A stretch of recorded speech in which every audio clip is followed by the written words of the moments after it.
Olá a todos! Na aula de hoje nós vamos falar de vetor normal e vetor binormal. Então nós vamos considerar gama, uma curva no R3 para poder falarmos de vetor binormal. No vetor normal a gente consegue falar no R2, mas, por exemplo, o binormal só é possível falar no R3. Vamos supor que gama é uma curva regular, ou seja, que a norma de gama' é sempre diferente de zero para todo t, e a gente viu em aulas anteriores que o vetor tangente unitário ele é definido como 1 sobre norma de gama' vezes gama' de t. Então, como o próprio nome ajuda, o vetor tangente unitário ele é unitário, ou seja, a norma dele é igual a 1 para todo t. E vimos em resultados anteriores que quando você tem um vetor que tem uma norma constante, ele é ortogonal à sua derivada. Isso foi um resultado que a gente viu em aulas anteriores. De posse dessa informação, estamos motivados a definir o vetor normal. Mas antes, só ressaltar o seguinte. Quando você tem, por exemplo, o vetor tangente, ele é unitário. Ok, esse vetor tangente unitário é unitário. Até porque vetor tangente, que seria só o gama', ele não precisaria ser unitário. Mas esse vetor aqui sendo unitário, não implica dizer que a derivada é um vetor unitário. Nada impede, por exemplo, esse vetor ter norma 1, na hora que você calcula a derivada, ter norma 5. Nada impede. Então, tendo em mente que isso pode ocorrer, nós definimos o vetor normal simplesmente como a normalização do vetor t', ou seja, 1 sobre norma de t' vezes t' de t. Então, de cara, a gente sabe que o vetor normal sempre vai ter norma 1 e o vetor normal ele é ortogonal ao vetor tangente. Definindo o vetor tangente unitário, definindo o vetor normal, como é que a gente define o vetor binormal? Nós definimos como tangente vetorial normal. Então, a ideia seria mais ou menos o seguinte. Quando você tem, por exemplo, uma curva no espaço, digamos que a curva seja uma coisa mais ou menos desse tipo assim, sei lá, aqui estou dando voltas. Quando você fixa um ponto, você tem a noção de tangente, você vai ter uma noção de normal, vetor normal, e você vai ter o binormal. Então é como se, de posse, por exemplo, em noções de base, é como se para cada ponto da curva você tivesse uma base no seu espaço. Bem, como isso é um conceito de álgebra linear, não se preocupe. Vou tentar traduzir de outra maneira. O que acontece é que para cada ponto na curva é como se você tivesse um novo referencial. Ao invés de você ter o referencial x, y, z, você passaria a ter um referencial t, n, b. Mas antes de fazer exemplos, vamos visualizar a interpretação desses vetores no GeoGebra. Bem, então aqui nós temos o exemplo no GeoGebra. Eu coloquei a curva da hélice. Quando a gente for fazer um exemplo numérico, eu vou colocar a parametrização da curva. Essa curva em preto que eu desenhei aqui é o exemplo que a gente mais tem trabalhado na aula. O gama de t0 seria um ponto da curva, é esse ponto roxo que eu acabei destacando aqui. Então, à medida que eu vou variando t0, o ponto ele vai se movendo. Então, vamos lá. Quem são os vetores? O vetor tangente, nosso T maiúsculo, ele é esse vetor vermelho aqui. Então, sempre quando você tem a curva, observe que esse vetor vermelho está sendo tangente à curva. Então, à medida que eu vou variando meu t0, que aqui eu vou ter que ficar mudando toda hora a perspectiva, acho que essa perspectiva ficou ótima. Observe que o vetor vermelho está sempre tangente à curva. Então, essa é a interpretação geométrica do vetor tangente. Inclusive, os cachorros estão latindo para justamente pedir para que eu apresse e fale do vetor normal. O vetor normal é esse vetor verde. E não sei se vocês perceberam, mas à medida que eu estou percorrendo na minha partícula, o vetor normal, além dele ser ortogonal à tangente, está sempre apontando para o centro, para dentro da curva, né? É claro que falar dentro e fora fica meio estranho, mas eu acho que vocês conseguem visualizar o que eu quero dizer com dentro da curva, né? Então, esse vetor verde é o vetor normal. É o vetor que ele aponta para dentro da curva. E o vetor binormal, bem, é o vetor azul. O vetor binormal como vocês viram na definição, que eu acabei não dando tanta ênfase, como ele é o produto vetorial do vermelho com o verde, ou seja, o produto vetorial do vetor tangente com o vetor normal, o binormal ele é ortogonal aos dois. Então, essa é a interpretação geométrica, né? Então, sempre quando você imagina, por exemplo, uma partícula percorrendo a curva. Então, ele tem um referencial dele, né? Que é justamente dado pelo vetor tangente, pelo vetor normal e pelo vetor binormal. Agora, comentários, né? Vamos lá. A gente consegue, a partir de dois vetores, gerar planos. Então, vamos lá. O plano que é gerado a partir do vetor vermelho e vetor azul, esse plano aqui ele tem uma propriedade muito interessante. Ele é o plano que, de uma certa maneira, ele tenta conter a curva, porque essa curva que nós estamos desenhando da hélice não é uma curva que consegue morar no plano cartesiano, porque ela foge do plano cartesiano. Então, tanto é que você vê que assim, ele tenta se aproximar bem da curva, mas ele não consegue, porque a curva ela escapa. A interpretação prática do vetor binormal é justamente essa. Ele vai medir justamente o quanto que você foge do plano cartesiano. Então, se o seu vetor binormal ele fosse igual a zero, isso significa que a sua curva é plana, ou seja, a curva que você está desenhando ela está contida em um plano. Então, quanto maior é a norma do vetor binormal, mais a curva foge do plano. Esse plano ele é chamado de plano osculador. Agora, o outro plano que nós temos que é relevante, e é um plano até, diria eu, conhecido, é o plano gerado pelos vetores, pelos pontos, que é pelos vetores, pelo vetor verde e pelo vetor azul. Aí, nesse caso seria o ponto C, esse ponto roxo e esse ponto D. Esse plano aqui, ele também tem um nome, e é só você pensar o seguinte: quais são os vetores que são ortogonais ao vetor tangente? Bem, são justamente os vetores formados por o plano formado por esses dois vetores. Porque, bem, eu sei que o vetor verde é ortogonal ao vetor vermelho, o vetor azul também é ortogonal ao vetor vermelho, e todos os vetores que fazem parte desse plano também serão ortogonais ao vetor vermelho. Como o nosso vetor vermelho é o vetor tangente, então a gente dá um nome para esse plano que é o plano normal.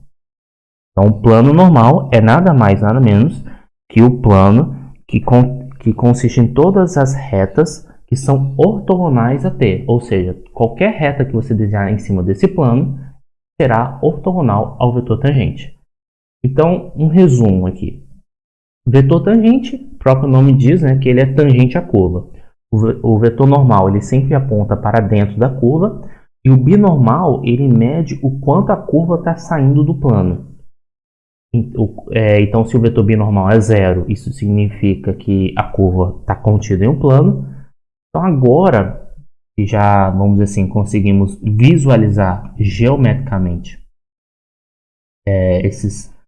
a interpretação geométrica desses três vetores, vamos trabalhar com um exemplo numérico que é justamente esse caso aqui. Então vamos para o nosso exemplo da hélice.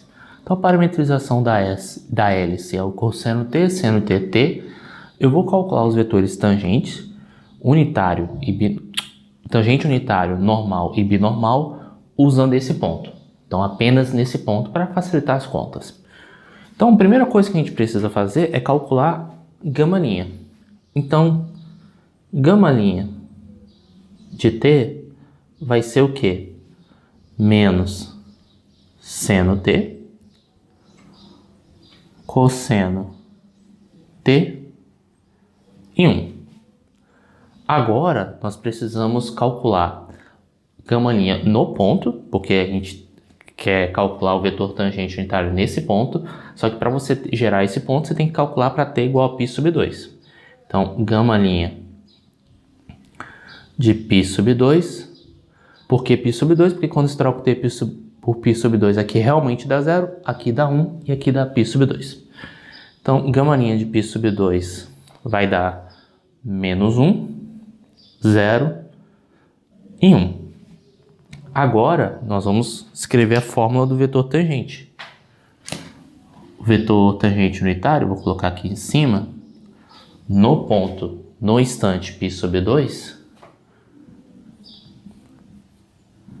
ele é nada mais nada menos que a norma desse vetor, 1 sobre a norma desse vetor, que seria a raiz quadrada da soma das coordenadas ao quadrado. Bem, mas aqui vai dar 1 mais 0 mais 1, 2. Então aqui vai dar 1 sobre a raiz de 2. Multiplicado por, vamos lá, pelo próprio vetor. Então aqui nesse caso, menos 1, 0 e 1. Então só para escrever aqui o resultado final, nosso vetor tangente em π sobre 2 vai dar menos 1 sobre raiz de 2, 0 e 1 sobre raiz de 2. Esse é o nosso vetor tangente unitário. Então dá um destaque aqui para essa primeira parte. Agora falta o vetor normal. Bem, o que eu tenho que fazer? Eu tenho que agora escrever o vetor tangente unitário para todo t.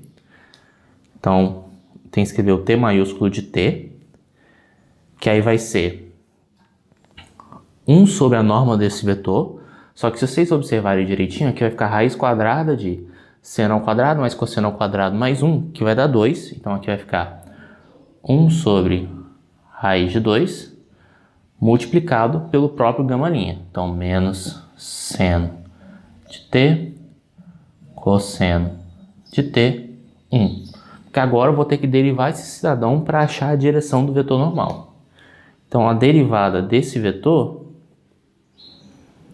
bem, como aqui é constante, então você deixa quieto, porque está multiplicado pela função, e aqui eu vou derivar normalmente. Então, aqui vai ficar menos cosseno t menos seno de t, 0. Agora, o que eu tenho que fazer? Eu tenho que normalizar isso. Se vocês observarem a norma desse vetor, bem, seria o quê? Esse número vezes a norma desse vetor, só que esse vetor aqui tem norma 1. Então, a norma desse vetor é 1 sobre raiz de 2. Então, o que isso implica? Deixa eu dividir aqui o quadro. Que o nosso vetor normal, ele é nada mais nada menos que esse cara normalizado. Para você normalizar esse cara, basta multiplicar por raiz de 2. Então aqui vai ficar menos cosseno t menos seno t e 0. Vou repetir mais uma vez o porquê dessa explicação. Porque na hora que você vai calcular a norma desse vetor, esse cara vai dar o quê? 1 sobre raiz de 2 vezes 1. Então, a norma desse vetor tem módulo 1 sobre raiz de 2. O que é o vetor normal? É o próprio vetor multiplicado por 1 sobre a sua norma. Então, seria 1 sobre raiz de 2, que é a mesma coisa que raiz de 2. E aí, cancelaria com esse raiz de 2 e ficaria só essa componente. Então, esse aqui é o vetor normal para todo o tempo t. Como eu estou interessado no normal no instante π sobre 2, é só substituir o t por π sobre 2 agora. Que aí, nesse caso, vai dar 0, menos 1 e 0. Esse é o nosso vetor normal no instante π sobre 2. Como eu estou interessado na binormal no instante π sobre 2, agora é a hora de eu explicar o seguinte para vocês. Para eu calcular o vetor binormal, eu não preciso voltar no vetor t, para todo o tempo t, perdão. Porque binormal seria o quê? Você pegar o vetor n, cadê o vetor n, e vetorial com o vetor t, para depois substituir t por π sobre 2. Você poderia fazer isso.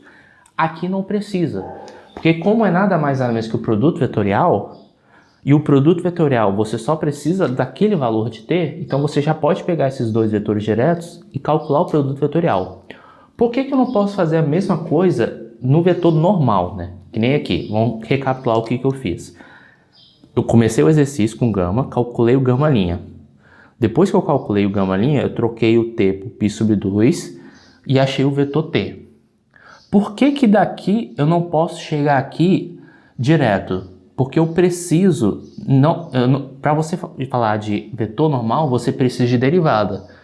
E para você falar de derivada, não faz sentido você falar de derivada num único ponto, porque derivada é um limite.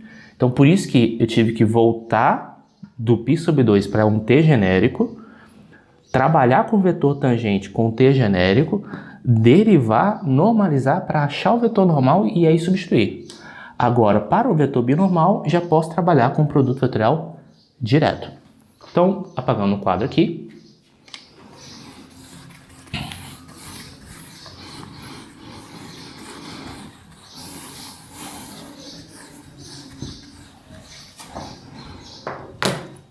O nosso vetor binormal, no instante π sobre 2 é nada mais, nada menos que o vetor tangente no instante π sobre 2 vetorial n no instante π sobre 2. Bem, isso vai dar i j k. Nosso t é esse cidadão, né? Menos 1 sobre raiz de 2, 0, 1 sobre raiz de 2. E o nosso vetor normal é 0, menos 1 e 0. Agora vamos calcular aqui o produto vetorial. Então aqui vai dar 1 sobre raiz de 2, 0, 1 sobre raiz de 2. Então isso implica que o nosso vetor binormal ele é igual a 1 sobre raiz de 2, 0, 1 sobre raiz de 2. Então deixa eu só destacar essa resposta. E é esse o princípio. É assim que a gente analisa o vetor normal, binormal, vetor tangente. Se vocês quiserem calcular o plano oscilador, aí agora é só você montar os planos a partir dos vetores. Nesse caso, eu falo de plano oscilador, então tem que pegar os vetores NT, né? O plano gerado por esses dois vetores. Ah, eu quero calcular o plano tangente. Então você tem que olhar o plano gerado pelos vetores B e N e assim por diante. Espero que tenha ficado claro. Pratiquem. Qualquer coisa estou à disposição e até a próxima.